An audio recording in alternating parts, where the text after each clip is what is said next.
need your clothes, your boots, and your motorcycle. Found tears on your pillow, take my love to me.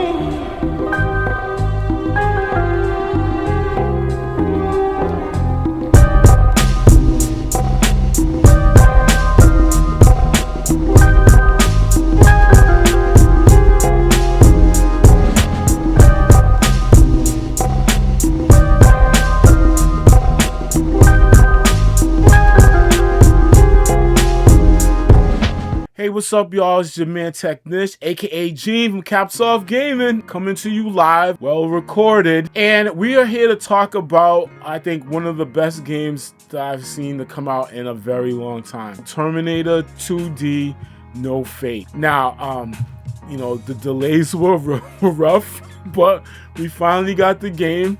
I just got my collector's edition a couple weeks ago, did a video on that, so be sure to check that out. But I'm here today to just talk about a couple of moments, 7 moments from the game that I felt that really hit me in the nostalgia feels or like directly in the feels. Before you go, please like, sub, comment, and share. It really helps out with the channel. And without further ado, we're just gonna hop right into this. I'm not trying to make this too long, so let's get to it. All right. Number 1, I really like the beginning where they have the black road. For people that haven't watched the movie, or people haven't watched the movie, there's a beginning part where Sarah Connor's talking about like the future, and they have this black road or this black highway that the camera's focused on, and it even happens towards the end of the movie. They incorporated that several times through the game, and I think that's really cool because not only the music is on point, but then on top of that, like, it's talking about the future and the present too. Also a little bit in the past too as well. But with the black road and how you don't see a horizon and stuff like that, how like the future's uncertain and everything, especially for Sarah Connor with knowing the knowledge of the Terminators and everything, I think that's just a really cool addition to add when we're making the game. So big ups on that. Word up. All right, yo, another thing that I noticed in the game was Sarah Connor's walk animations. It's particularly the walk animations from when she was in the asylum, and then even some of the walk animations when she's walking around, when she's in her, like, you know, full military gear and everything like that. They got that so on point. Like, go back and look at the movies and you can compare, like, looking at the walk animation from the movie and the walk animation that's in the game when we're talking about the asylum, it's like nearly identical, right? To get it into 16 bits, perfect, yo. And then the same walk animation when she's walking with, you know, her handgun, all right? Same thing in the movie too as well. You can see glimpses of that. So that's another thing that I really appreciated. Yo, also big shout out to the old school. Like, you developers, man, big ups and big props, man. Why? I was expecting a game that was just gonna talk about, you know, Terminator 2, the movie. But yet, these developers dived into the old school, brought back some elements from old school games that, you know, really influenced a lot of gaming that happens on today. There's a mini boss level in the game, in the future world level, where it's literally the Contra wall. Like, you can look and compare it. Look at the Contra wall and then look at the game. It's literally the same. Probably the only difference is that, you know, better graphics, because you got the, you know, the Nintendo 8-bit versus this one, which is, you know, supposedly 16-bit. Maybe higher, but who knows. But inspired by 16-bit. But yeah, the Contra wall.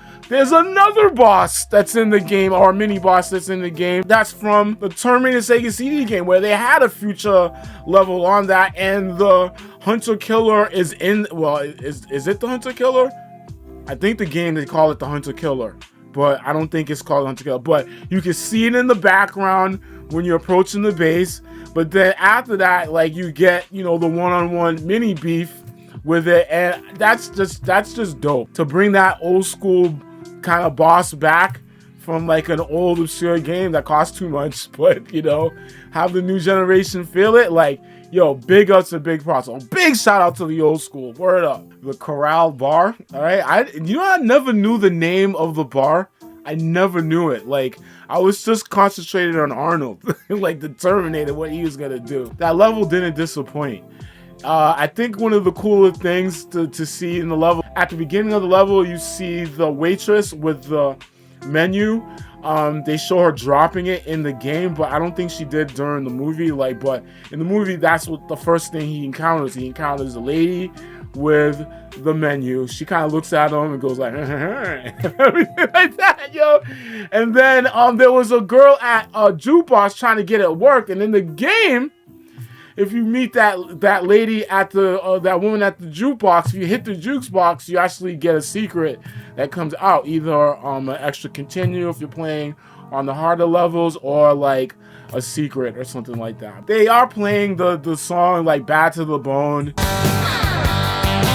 The guy gets tossed onto the grill. Big ups on the Corral Bar level. Now I finally get the name and everything. I gotta bring up the Asylum level one more time, all right? I mean, this game's great. Sorry, this game's great. But on the Asylum level, did you notice that there's a part where you pass the, whatever, the eval room or the interrogation? I think it's the eval room because we're in Asylum. Where Sarah Connor, she's talking on her first intake, she's talking about the future war and what's going to happen with the Terminators and everything. That room, they played the same tape to her when she was up for her, I don't know, like her release. It wasn't release or parole, it was for her to be able to get visitors at this time and everything. But they played that same tape. You actually walk past the same room that has it playing like in 16-bit pixelated form. That is fire, yo. That's the small details, you know what I'm saying? That's what this game be doing, the small details, yo. Word up. Also, like, big shout out for the developers when they did the Dyson scene, when, you know, when Sarah Connor went to go kill Miles Dyson. They didn't put the assault scene in, but they did the conversation after. I think that was cool because I don't think like that should be really translated into pixel art or everything like that, because even though there were games like Platoon on the regular Nintendo, yes, that's really, yep, the movie Platoon is a Nintendo game for that. I don't know how that translated, but they didn't do that for the movie. But I do feel a little bit slighted not seeing the skin rip from the endoskeleton arm. Tyson was like, okay, this is real. But like, I think we were a little bit slighted. I wanted that pixelated skin rip from the arm. So, but that's just me though. Now, the Cyberdyne level, well, the second time you go to Cyberdyne to try to destroy it, it was really cool because they took elements from an older game. Well, that's what you did in the movie. You wired up barrels, specifically yellow barrels full of stuff to explode. But they had a Nintendo game where you did the same thing, and it was like, you know what? If it's not broke, don't fix it. Let's do it again. There are SWAT guys assaulting you, but there's a part where you kind of see them behind the window, okay? I think that's a really cool thing to be able to show. You'll miss it and everything like that. And again, like I said earlier, it's the little things that count, yo. The little details, yo. That's big props with that because I literally caught it probably on like the third or fourth time I was playing through it and everything. I was like, whoa, yo. Gotta wrap this up.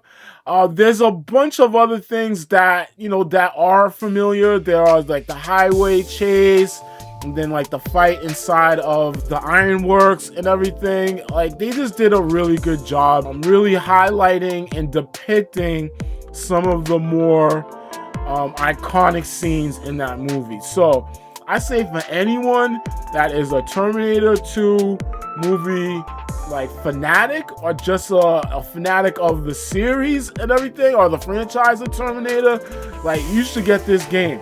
All right, I haven't played through it a second time. I beat it once on easy money. Easy money. I know that in the another playthroughs I get different options in terms of choices that were made in the movie, so that will open up different levels and everything like that. So I'm looking really forward to it, and this feels like a game that I will play just to see the ending, over and over again, just like watching the movie over and over again because it was that good. But I don't know, what are your thoughts, man? Just tell me in the comments below. It's your man Technish, aka Gene from Cappsoffgaming. Alright, before you go, please like, sub, comment, and share. It really helps out with the channel. And who knows, I might be somebody's favorite. You know what I mean? Spread the love. Hopefully you enjoy this whatever day, night, evening you're watching it. Remember, your success is your own, so celebrate that. Word up. And I will catch you on the flip. Alright, y'all?